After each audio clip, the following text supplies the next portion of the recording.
Hello everybody, in this video we'll learn how to graphically summarize numerical and categorical distributions. I'd like to share with you how I've used statistics to plan a visit to the post office to mail a package. Because the post office is usually busy, I had to choose a day when to go. In my decision making I used some information I found on a Google search. These three graphs are called histograms or frequency histograms. How did I interpret these histograms? From histogram 1, on a Monday visit the office in the morning, as around 3 p.m. is the peak of the day. From histogram 2, on a Wednesday go to the office about any time as the histogram's rectangles have almost the same height. From histogram 3, on a Friday avoid visiting the office after 3 p.m., as it is the busiest time of the week. I have introduced a new term, frequency histogram, which looks like a column chart. Let's learn how to make one.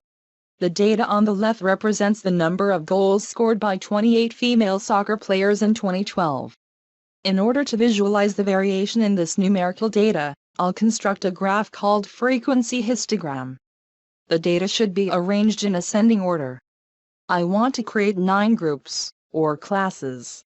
To find the class width, I divided the difference between the maximum and the minimum data values by 9, the desired number of classes. The class width is 3. Then, I created the classes. You can start at 9, the minimum data value, or at any number lower than that. The first class is 9 to 9 plus 3, 12. The second class is 12 to 12 plus 3, 15, and so on. Because 12 cannot be in both classes 9 to 12 and 12 to 15, the rule is that a borderline observation falls in the next class. Therefore, the first class should end in 11, not 12.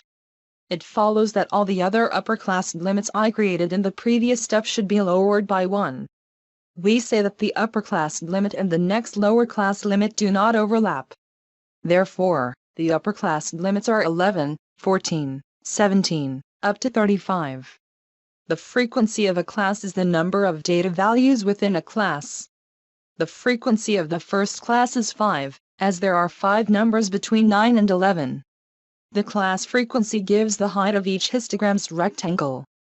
I'll use StatCrunch to make the frequency histogram for the given data. Let's emphasize some of the properties of a frequency histogram. The rectangles are adjacent to one another. The x-axis labels of the histogram are the lower class limits. They are placed to the left of each rectangle side, as coordinates on the number line. For example, the first class starts at 9 and goes up to 11. The second class starts at 12 and goes up to 14, and so forth. The height of the rectangle represents the frequency of the class. For example, the frequency of the second class, numbers between 12 and 14 inclusive, is 9 because there are 9 numbers between 12 and 14. I'll use StatCrunch to make the frequency histogram for the given data. I want to create 9 classes and to start at 9. The class width is 3, a number we got by dividing 35, the largest number, minus 9, the smallest number, by 9, the desired number of classes. To get the histogram for the data listed under variable 1, go to Graph and choose Histogram. Then, under Select Columns, choose variable 1. For type, choose frequency. For bins, start at 9 with the width of 3. Then, press Compute. I want to change the settings for the x-axis of the histogram we made with StatCrunch. For that, select the rectangle on the bottom left corner of the histogram and then choose x-axis.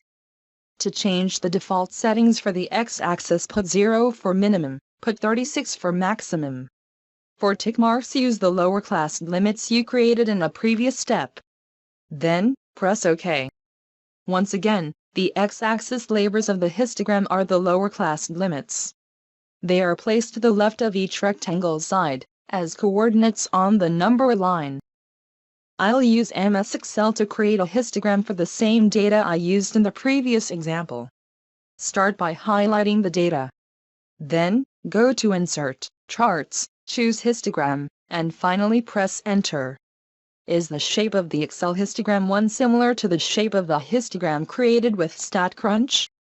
Explain why the shapes of these three histograms are different, even though they are based on the same data set. Based on a random sample of 50 temperatures, I have created two histograms. On the first histogram, the class width is 5, resulting in 5 classes. On the second histogram, the class width is 4, resulting in 7 classes. A small class width creates more classes. A larger class width creates fewer classes. In statistics, a good frequency histogram is created with the class width, which best depicts the distribution. Let's solve this problem about constructing a frequency histogram with the lower class limit, 1, and the class width of 17, based on the data located on the left of the page. We'll start with creating all the lower class limits. To get the second lower class limit, add to 1, the class width, which is 17. To get the third lower class limit, add to 18, the class width, and so on. To get the first upper class limit, you have to be aware that classes should not overlap. Therefore, the first upper class limit should be 17, which is 18 minus 1. To get the second upper class limit, you have to add to 17, the class width, and so on. The frequency of a class is the number of data values within a class. The frequency of the first class is 7, as there are 7 numbers between 1 and 17. The class frequency will give the height of each histogram's rectangle. To calculate the relative frequency, divide the frequency by the number of data values. The relative frequency of the first class is 7 divided by 21, or 33%. In terms of shape, the relative frequency histogram looks similar to the frequency histogram. The two histograms were created with StatCrunch. Variation in categorical data is depicted with column charts. You can create a column chart using MS Excel. On this page there is a column chart for educational attainment in 1990 data. On the x-axis there are all types of educational attainment from not a high school graduate to graduate or professional degree. The label of each bar is the category's name. For this type of graph, the order of the categories is not important. On the y-axis you read the frequency of each category. A variation of the column chart is the bar chart, where the frequency is measured on the x-axis and the categories are on the y-axis. Compared to the previous chart, on this column chart, on the y-axis you read the relative frequency of each category. You notice that a relative frequency is red on the y-axis, as the y-axis is labeled in percentages. Variation in categorical data can be depicted using pie charts. You have to use the design which best describes the data and conveys the most information to the reader. The second graph is a better solution to convey information about educational attainment in 1990, as it is easier to read, not as cramped as the first pie chart. Sometimes a picture is worth 1,000 words. The features of a numerical distribution are shape, center, and variability. Shape is described in terms as bell-shaped or normal, skewed left, skewed right. Bell-shaped or normal distributions along with slight deviations from them are the ones statisticians are looking for.